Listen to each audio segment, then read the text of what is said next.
ఆశాపాసం బందీ చేసేలే సాగే కాలం ఆడే ఆడేలే తీరా తీరం సేరేలోగానే ఏ తీరవునో సేరువైనా సేదు దూరాలే తోడవుతూనే ఈడే వైనాలే నీదో కాదో తేలేలోగానే ఏదేటవునో ఆటు పోటు గుండె మాటుల్లోనా సాగేనా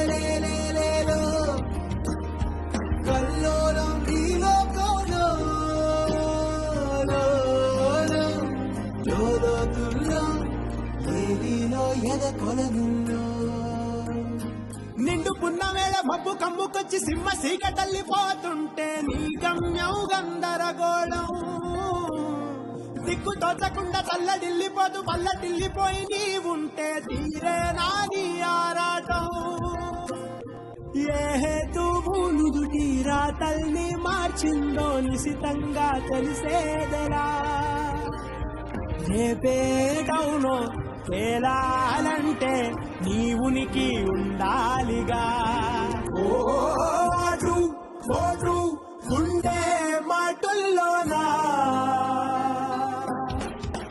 సాగేనా.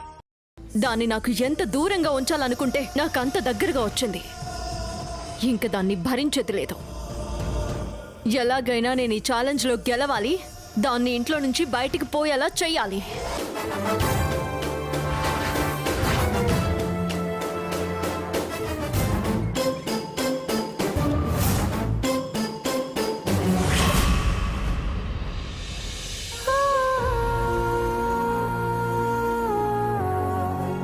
ఏంటి అప్పుడే పడుకుండి పోయారు, అన్నం కూడా తినకుండా?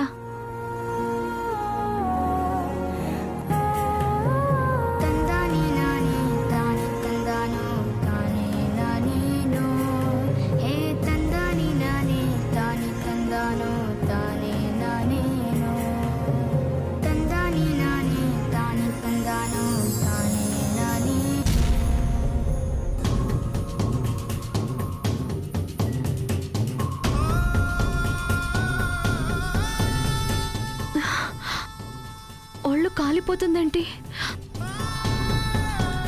రోజంతా నడుస్తున్నప్పుడే అనుకున్నాను ఇలా ఏదో అవుతుందని.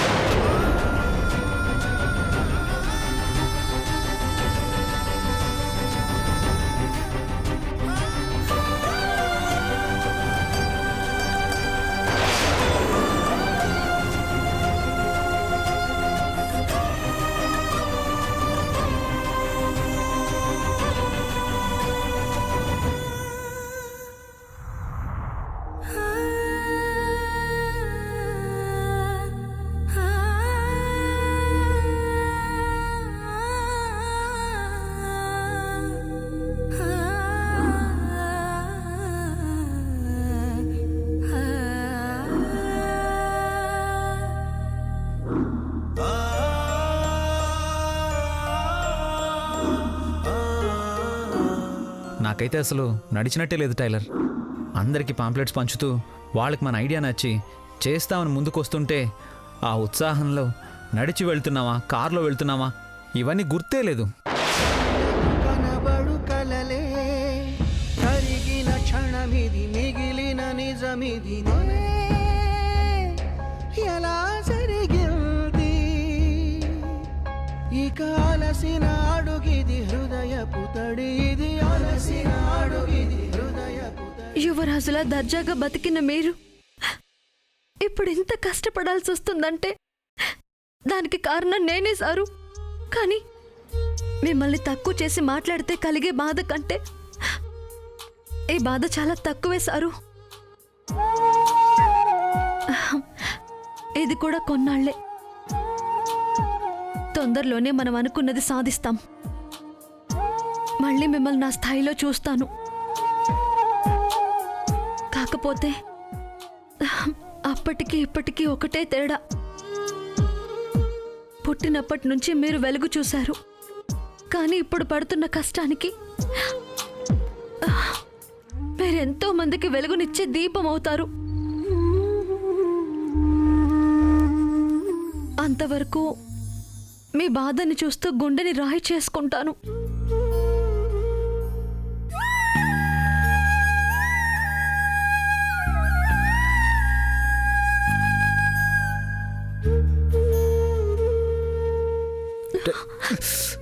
టైలర్, సారు, ఆ కన్నీళ్ళేంటి? ఏమైంది? ఏం లేదు సారు. అయినా ఇవి బాధతో వచ్చే కన్నీళ్లు కాదు సారు, సంతోషంతో వచ్చిన కన్నీళ్లు. ఆహా, ఏంటో అంత సంతోషం? మన భవిష్యత్తు కనిపించింది సారు. అక్కడ మిమ్మల్ని చూసి కడుపు నిండిపోయింది. అవును, ఏమన్నారు? కాళ్ళ నొప్పులున్నాయా అంటే కనీసం నడిచినట్టు కూడా లేదు అన్నారు. కాళ్ళకేమో బొబ్బలెక్కే, జ్వరం కూడా ఉంది సారు. నువ్వు ఉన్నావు కాబట్టి నొప్పులు తెలియలేదు అన్నాను, కానీ అసలు నొప్పులే లేవని చెప్పలేదు కదా టైలర్. చెప్పాను కదా, బాగా మాటలు నేర్చుకున్నారు. పాలు టాబ్లెట్ తీసుకొస్తాను, మీరు అప్పటి వరకు పడుకొని ఉండండి. అవసరం లేదు టైలర్. సారు, అన్నం కూడా తినలేదు, అవసరం లేదు అంటున్నారేంటి? టాబ్లెట్ వేసుకోవాలి అంటే పాలైనా తాగాలి కదా సారు. జ్వరం తగ్గకపోతే రేపు బయటికి వెళ్ళడం కుదరదు సారు. లేదు టైలర్, రేపు పొద్దున కల్లా తగ్గిపోవాలి. వెళ్ళి నువ్వు పాలు టాబ్లెట్స్ తీసుకురాపు. అలాగే, ఇప్పుడే వస్తాను.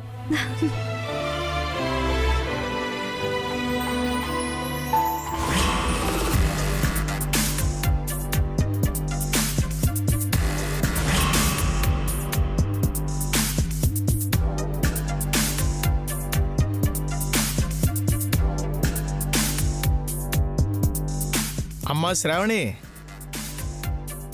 బిజినెస్ ఉమెన్ వచ్చింది.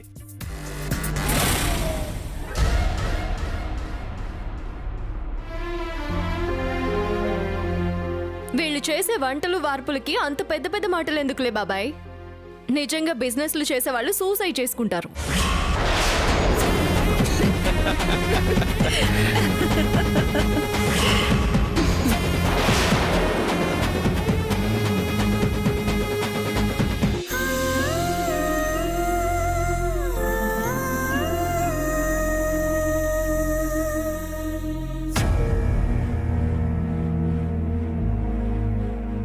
ఏంటమ్మా శ్రావణి,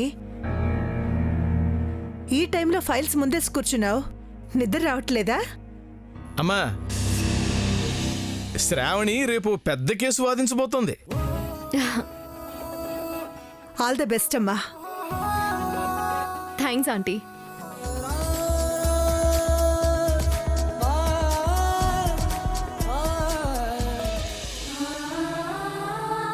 అమ్మా ధరణి,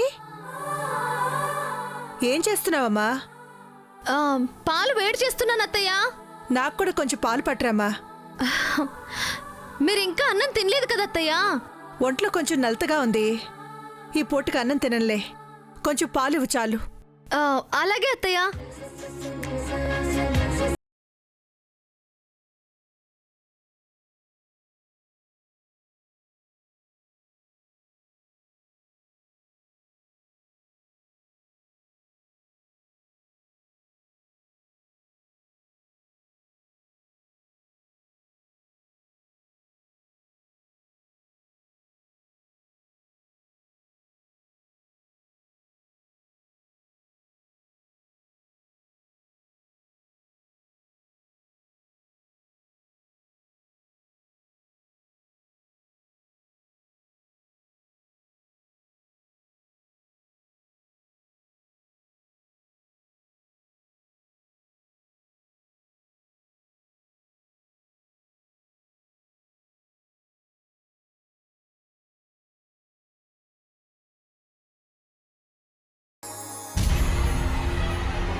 కేసు కంప్లీట్ అయ్యేంత వరకు ఆ డాక్యుమెంట్ జాగ్రత్త.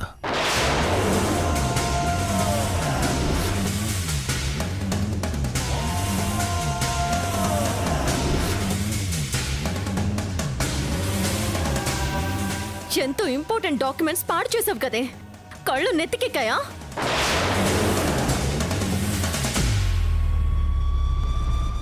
నిన్ను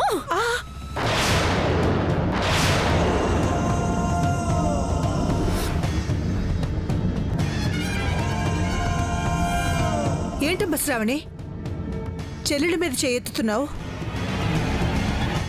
తనేమన్నా కావాలని చేసిందా? ఏదో పొరపాటున ఒలికాయి.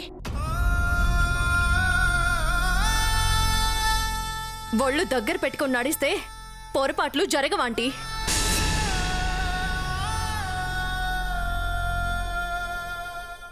ఇది ఎంత ఇంపార్టెంట్ డాక్యుమెంట్ తెలుసా?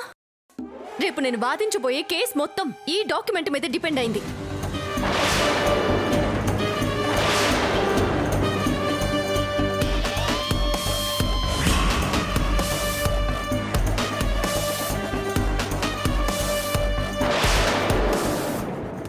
చూడండి చూడండి, సంతకం మొత్తం తడిసిపోయింది.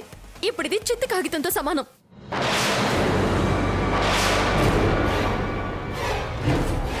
అయ్యయ్యో, ఇందాకే మీ సీనియర్ లాయర్తో మాట్లాడావు కదమ్మా, ఈ డాక్యుమెంట్ ఉంటే కేసు గెలిచినట్టేనని. హా? ఇప్పుడు ఈ డాక్యుమెంట్ పనికి రాకపోతే నువ్వు కేసు ఓడిపోయినట్టేగా?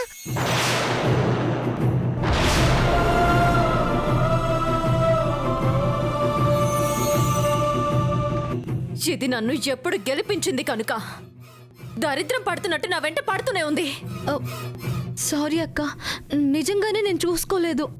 మాట్లాడేవంటే చంపేస్తాను. చేసిందంతా చేసేయడం, మళ్ళీ ఏమీ తెలియని అమాయకురాల్లాగా మొహం పెట్టేయడం. ఆ అమాయకత్వాన్ని చూసి అందరూ నిన్ను వెనకేసుకురావడం. ఇలాగే నెట్టేసుకుంటూ వస్తున్నావు కదే. అమ్మా శ్రావణి, జరిగిందేదో జరిగిపోయింది. ఎందుకమ్మా గొడవ? ఆంటీ ప్లీజ్, ఇంకా దీన్ని వెనకేసుకురాకండి. ఎంత చేసినా ఇంకా ఇది ప్రాణాలతో ఉందంటే అది కేవలం మీరున్నందువల్లే. లేదంటే దీన్ని చంపేసి ఉండేదాన్ని. ఛ!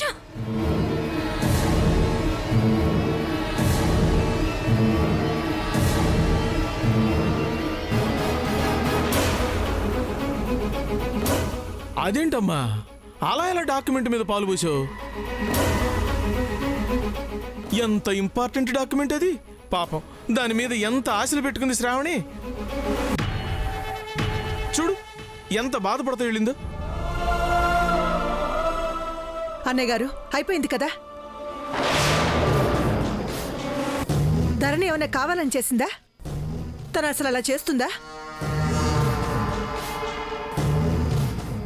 ముఖ్యమైన డాక్యుమెంట్స్ కదమ్మా, అందుకే పాడైపోయాయన్న బాధలో ఏదో 4 మాటలంది. నువ్వేం మనసులో పెట్టుకోకమ్మా. అవును, నువ్వెలా పడిపోయావమ్మా? నీ కాళ్ళకు అడ్డం పడ్డానికి ఇక్కడ అడ్డంగా ఏం లేవుగా, ఎలా పడ్డావు?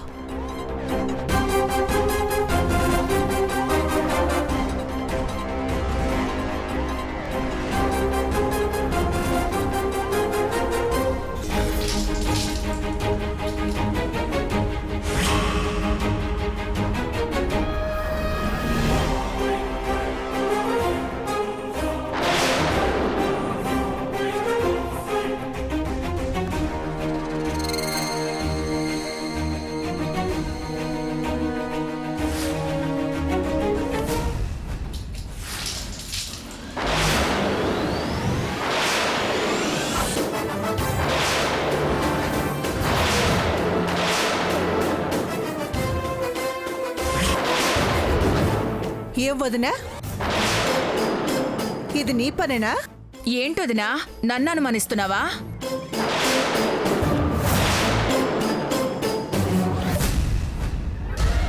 నువ్వేంటే నా వైపు చూస్తున్నావు?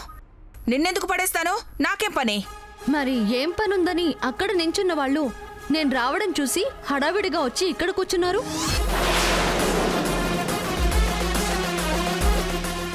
ఇంకేముంది, దొరికిపోయింది. ఏదైనా ఎదవ పని చేసేటప్పుడు పబ్లిక్గా చేయకే దొరికిపోతావు అని చిలక్క చెప్పినట్టు చెప్పాను. ఇదెందుకింటది? వెందో అస్సలెందో. ఆ, నేనేదో నా కాళ్ళు నొప్పొట్టి ఏదో వదినతో కూర్చుని మాట్లాడదామని దగ్గరికి వచ్చాను. ఇంతలో నువ్వొచ్చావు. నీ కాళ్ళని నువ్వే తన్నుకుని పడిపోయి నన్నంటావేంటి? ఇక ఆపండి వదిన. చేసిందంతా చేసి పైగా బుకాయిస్తారెందుకు? అయినా మీకివేం పాడుబుద్ధులు? మీరు మారా? అట్లాగే చెల్లెమ్మా, కొంచెం పర్సనాలిటీ ఎక్కువ కదా, ఏదో అనుకోకుండా కాళ్ళు తగులుంటాయి. లేకపోతే కావాలని ఎందుకు చేస్తుంది చెప్పు? మీరు వెనకేసుకురావద్దన్నయ్య గారు. ఎవరు ఎలాంటి వాళ్ళో వాళ్ళ బుద్ధులేంటో నాకు బాగా తెలుసు. అంతేలే వదినా, కోడలొచ్చింది కదా, ఆడపడుచు అక్కర్లేనిదైపోయింది నీకు. అసలు మా అన్నయ్యే ఉంటే నన్ను ఇన్ని మాటలు అనుండేవారా? భలే అస్త్రాన్ని వాడేవే. మీ అన్నయ్య ఉన్నా ఎవరున్నా ఇలాంటి వెధవ పనులు చేస్తే ఎవరు ఊరుకోరు. అస్త్రం తుస్సుమందిగా. ఏంటో అందరూ నన్నే ఆడిపోసుకుంటారు. అందరికీ నేనే లోకువైపోయాను.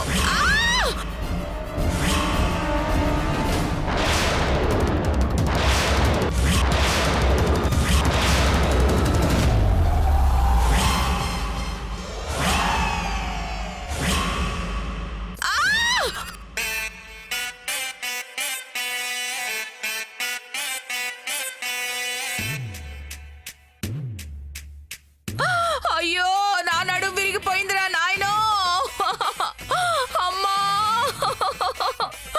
అయ్యో, నా నడుముకేదో అయిపోయింది. అమ్మో, నాకు లేవడానికి కూడా రావడం లేదు. అమ్మా, అమ్మా, అమ్మా, అమ్మా, నాకు లేవడానికి రావడం లేదు. అంబులెన్స్ ని పిలిపించండి, హాస్పిటల్కి తీసుకెళ్ళండి బాబోయ్.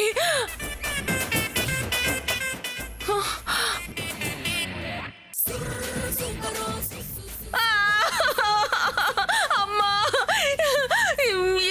ఏంటి అందరూ అలా చూస్తున్నారు? ఇక్కడ ప్రాణాలే పోతుంటే ఎవరు పట్టించుకోరా? నీకింకా అర్థం కావట్లేదే. నేనా నిన్ను లేపలేను. నిన్ను లేపాలన్న ఆలోచన ఇక్కడ ఎవరికీ ఉన్నట్టు లేదు. ఇదిగో మెల్లగా ఎలాగోలాగా నువ్వే పైకి లే.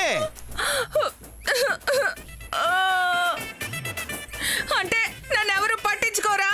నేనేమైపోయినా పర్వాలేదా?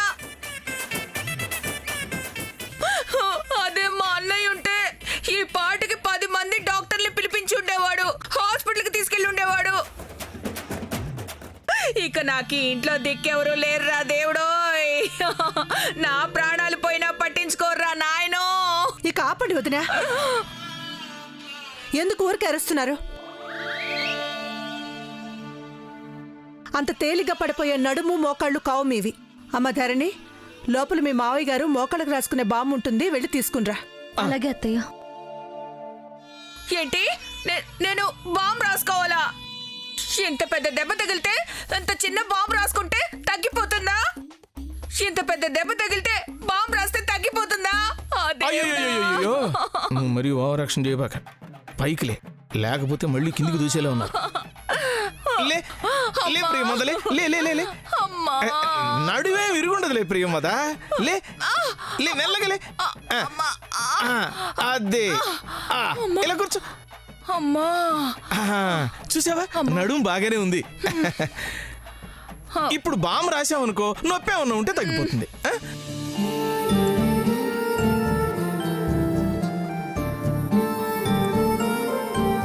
అత్తయ్య, ఇదేనా?